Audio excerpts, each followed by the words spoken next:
All right, we are speaking to the Provincial Secretary of the Economic Freedom Fighters, EFF, in the Free State. This is in connection with the removal of the Executive Mayor of Metsimaholo, Jeff Zwane, who's a member of DA. He was removed by at least 31 councillors who supported a vote of no confidence during a council meeting that took place in Zamdela.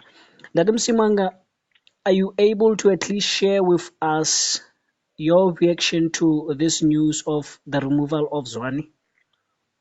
In simple terms, we'll be saying it's a good riddance to rubbish. It's as simple as that. This because we've been talking, remember? Sure. If we can go back on your record, we spoke about the security company that was wrongly appointed. We spoke about his bodyguard participating in bid processes. And he said he basically pleaded ignorance. But how do you plead ignorance when you know that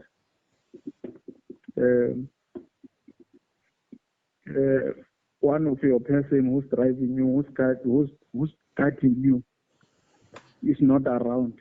How do you drive a car and go to a particular area knowing exactly that you do not have a bodyguard, you do not know the whereabouts of your bodyguard? It's pure lies. He knew that where was his bodyguard. His bodyguard was busy with procurement processes, doing specifications, all those things. So, service delivery, amongst other things. Sure. To say the least, this man was prepared with his administration to sell land to a white person, one white person, to buy a land in Naledi, and was prepared for that transaction to go on. But he was not prepared when we say we need to ensure that we take our black people into the town, to occupy towns so that they can be nearer to their places of work. It was not ready. Potholes, number of issues that relate to services, poor quality of water in Dennis. Sasol firm had to intervene. Money were going back to treasury, of course. So we can talk up until next morning. Sure. In defense of that, I at least had an opportunity to speak to a provincial leader of DA, Dr. Roy Junkelson, whom is saying that their leader, Jeff Zwane, was not aware of the appointment of his bodyguard and driver as someone who's going to be contacted for a security tender of a municipality. So he's saying that the mayor did not appoint him, but he was appointed by the MM, regardless of the influence of the mayor. Do you believe that? My question let's make a simple example. That Roy is lying. I want to make a simple example. I'm saying you are my bodyguard, right? I have a program as executive mayor to run. You are a bodyguard driver. You're not just a bodyguard. Early in the morning when I wake up, the first thing, if I want to move from one place to the other, who to call? I call my bodyguard driver. Where are you at this time? I want to perform my program, my programs. So it's easy to detect as to whether Zwane knew or not. He knew. When your bodyguard driver is not with you, what did you say? What was the explanation that he provided in return? So it's a pure lie. It's a blue lie. Sure. that they did Uh, not know. because in our conversation, one of the things that I've asked him is that even if he did not appoint him, but as the executive mayor, he should be aware of what's happening in the municipality. And Mm. he was well aware. And with his influence, he could have given that direction to say, appoint my bodyguard. But he said to us he was not aware. Let's move on from this They are point pleading to ignorance. sure. Let's move on to the other point. You had an opportunity to lead in this municipality as No, no, no. EF. Before we go there, there's something that we need to deal with. Okay, I understand you want to pass this point and then you want to go to to other another questions. point, yeah, to other questions. Sure. But we need to address this thing once and for all. One thing needs to be made very clear that okay, here is the information Zwane knew at a later stage. This is what has transpired. What has he done to redeem himself? To say something has went wrong under my watchful eyes and I could not detect it. Now that the information is put before me, what has he done? Because they're claiming that DA is not corrupt, blah, blah, blah. What has he done? Because he could see that something went extremely wrong Mm. to an extent that even managers and directors did something wrong and they could not even deal with them. You're saying, no, you did not know, but the municipal manager knew. The municipal manager reports to who? To Zwane. What did Zwane do? Who must not be lied to? You must not be lied to. So this thing is straightforward. They knew, they participated in the whole mess. We had to act. And we're very impressed that the leadership of EFF in that municipality had to provide direction. We told them long time ago to say this security company, this security needs to be insourced. We put a motion, we motivated for a motion, council passed the motion. They are supposed to implement that thing, and then they went with their corrupt practices, corrupting municipality, compromising the whole integrity of the municipality, the so-called clean governance of the DA. They are exposed, deadly exposed for that matter. That they come here with their old gogo, Helen's wheel, to try and to protect them. Pointers are there and to show that these people they are not immune from what the ANC government is doing. They've been given a chance. They failed dismally. They turned Metsimaholo into a circus. Sasol firm had to intervene. These ones are useless of DA. This thing of saying where DA is, things are happening, is a pure lie. Metsimaholo is a practical example to prove them wrong.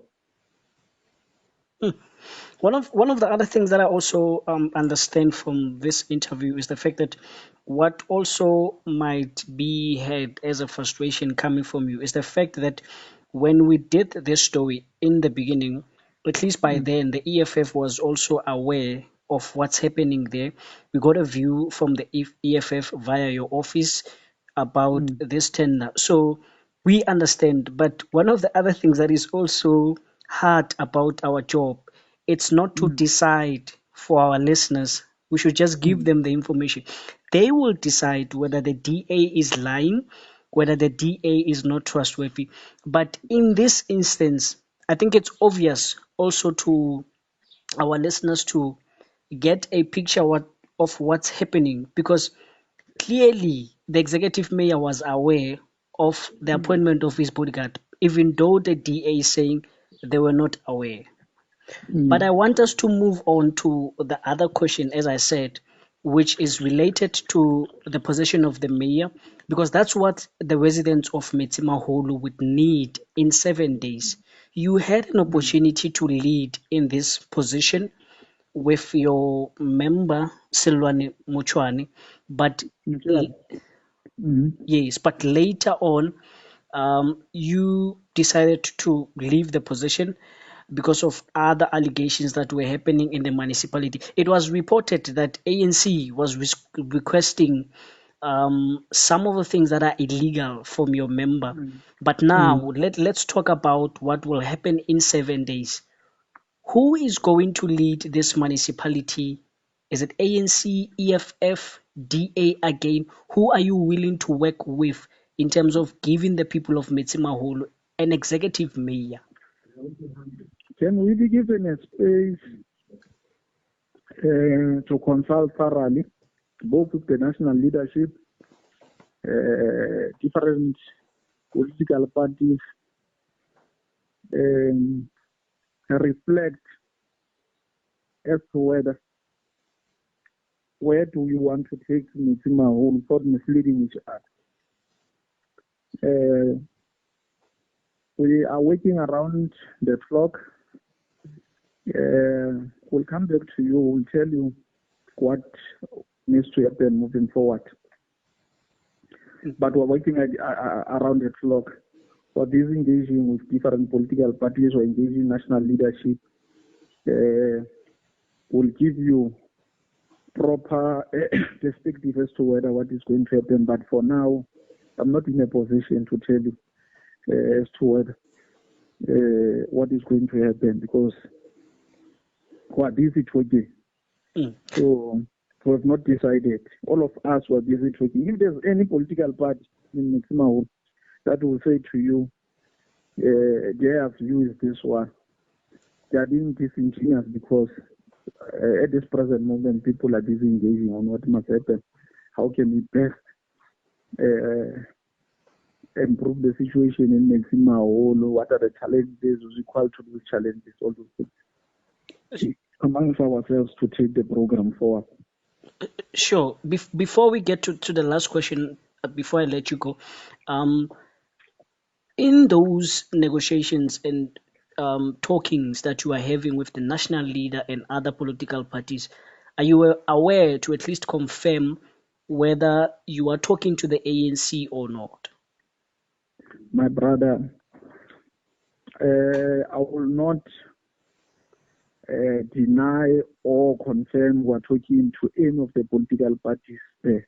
I do not want people to draw particular impressions that might influence the discussions that are happening in Metsimaholo with both our national leadership and political parties there. Okay. Last question. Give us just a space so that we are able to process things properly. So we're waiting for Fair point. the right time. Okay. Last question before I let you go. Is this pivot affecting service delivery that needs to happen there in Metsimaholo, at least for a week, or is this not having any impact on service delivery? There's administration in Metsimaholo with key performance indicators. They know what must happen, and if they intend to relax just because the mayor is not there at the right time, we'll discuss and issue punishment where people were not doing their work where they were sleeping on duty, because you can't sleep on duty because the mayor is not there. You are getting paid. So workers must do their work. It should be business as usual up until the right horse is provided. All right. That's the Provincial Secretary of the EFF in Free State there, that Bosanku Msimanga. As you can hear, the EFF is unable to tell us whether they are talking to the ANC or not, but talks are happening. At the right time, they will tell us and come back to us. Madam Msimanga, thank you so much for your time, as always, for speaking to us. Thank you very much.